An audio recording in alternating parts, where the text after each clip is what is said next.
DKShi ಟ್ವೀಟ್ಗೆ CM Siddaramaiah ಟಕ್ಕರ್ ಕೊಟ್ಟಿದ್ದಾರೆ. X ಖಾತೆಯಲ್ಲಿ ಪೋಸ್ಟ್ ಮಾಡಿದ್ದು, ಜಗತ್ತಿಗೆ ಉತ್ತಮವಾಗದ ಹೊರತು ಅದು ಶಕ್ತಿಯಲ್ಲ ಎಂದು 5 ಗ್ಯಾರಂಟಿಗಳನ್ನು ಉಲ್ಲೇಖಿಸಿ ಮಾರ್ಮಿಕವಾಗಿ ಟ್ವೀಟ್ ಮಾಡಿದ್ದಾರೆ. ಶಕ್ತಿ ಯೋಜನೆಯು ನಮ್ಮ ರಾಜ್ಯದ ಮಹಿಳೆಯರಿಗೆ 600 ಕೋಟಿಗೂ ಹೆಚ್ಚು ಉಚಿತ ಪ್ರವಾಸಗಳನ್ನು ತಲುಪಿಸಿದೆ ಅಂತ ಘೋಷಿಸಲು ಹೆಮ್ಮೆ ಪಡುತ್ತೇನೆ. ಗೃಹಲಕ್ಷ್ಮಿಯಿಂದ 1.24 ಕೋಟಿ ಹೆಣ್ಮಕ್ಕಳಿಗೆ ಶಕ್ತಿ ಬಂದಿದೆ. ಯುವ ನಿಧಿಯಿಂದ 3 ಲಕ್ಷ ಮಂದಿ ಯುವ ಜನತೆಗೆ ಭರವಸೆ, ಅಭಯ ಸಿಕ್ಕಿದೆ. ಅನ್ನಭಾಗ್ಯದಿಂದ 4.8 ಕೋಟಿ ನಾಗರಿಕರಿಗೆ ಆಹಾರ ಭದ್ರತೆ ಕಲ್ಪಿಸಿದೆ. ಗೃಹ ಜ್ಯೋತಿ 1.64 ಕೋಟಿ ಕುಟುಂಬಗಳಿಗೆ ಉಚಿತ ವಿದ್ಯುತ್ ನೀಡಿದೆ. ಸರ್ಕಾರ ರಚಿಸಿದ ಮೊದಲ ತಿಂಗಳಿನಿಂದಲೇ ನಾವು ನಮ್ಮ ಭರವಸೆಗಳನ್ನ ಕಾರ್ಯರೂಪಕ್ಕೆ ತಂದಿದ್ದೇವೆ.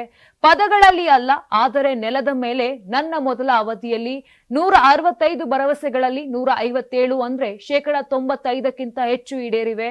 ಈ ಅವಧಿಯಲ್ಲಿ 597 ಭರವಸೆಗಳಲ್ಲಿ 230ಕ್ಕೂ ಹೆಚ್ಚು ಈಡೇರಿಸಿದ್ದೇವೆ. ಉಳಿದ ಭರವಸೆಗಳನ್ನ ನನ್ನ ಅಧಿಕಾರದ ಅವಧಿಯಲ್ಲಿ ಈಡೇರಿಸುತ್ತೇನೆ. ಕರ್ನಾಟಕ ಜನ ನೀಡಿದ ಜನಾದೇಶ 5 ವರ್ಷಗಳ ಜನಾದೇಶ. ಕಾಂಗ್ರೆಸ್ ಜನರ ಪರವಾಗಿ ಧೈರ್ಯ ಸ್ಥಿರತೆಯಿಂದ ನಡೆದುಕೊಳ್ಳುತ್ತೇವೆ ಎಂದು ಪೋಸ್ಟ್ ಮಾಡಿದ್ದಾರೆ. ತುಂಬಾ ದಪ್ಪ ಇದ್ದೀರಾ, ಅದರಲ್ಲೂ ಯಾವುದೇ ಸೈಡ್ ಎಫೆಕ್ಟ್ ಇಂದ ಸಣ್ಣ ಆಗ್ಬೇಕಾ? ಎಷ್ಟೋ ಜನ ಹೇಳ್ತಾ ಇದ್ರಿ, ಸರ್ ನಾನು ಜಿಮ್ಗೆ ಹೋಗ್ತಾ ಇದ್ದೀನಿ ಆದ್ರೂ ಸಣ್ಣ ಆಗ್ತಾ ಇಲ್ಲ ಸರ್, ವರ್ಕೌಟ್ ಮಾಡ್ತಾ ಇದ್ದೀನಿ ಆದ್ರೂ ಸಣ್ಣ ಆಗ್ತಾ ಇಲ್ಲ ಅಂತ ಹೇಳ್ತಾ ಇದ್ರಲ್ಲ. 100% ಯಾವ ಜಿಮ್ಗೂ ಹೋಗ್ದಂಗೆ ವರ್ಕೌಟು ಮಾಡ್ದಂಗೆ ನೀವು ಸಣ್ಣ ಆಗ್ಬೋದು. ಪ್ರತಿದಿನ ಬೆಳಿಗ್ಗೆ ಸಂಜೆ 2 ಟೈಮ್ ನಮ್ಮ ಜೀನಿ ಸ್ಲಿಮ್ ನ ಯೂಸ್ ಮಾಡಿ ಯಾವುದೇ ಸೈಡ್ ಎಫೆಕ್ಟ್ ಇಲ್ದಂಗೆ ನೀವು ಸಣ್ಣ ಆಗ್ತೀರಾ.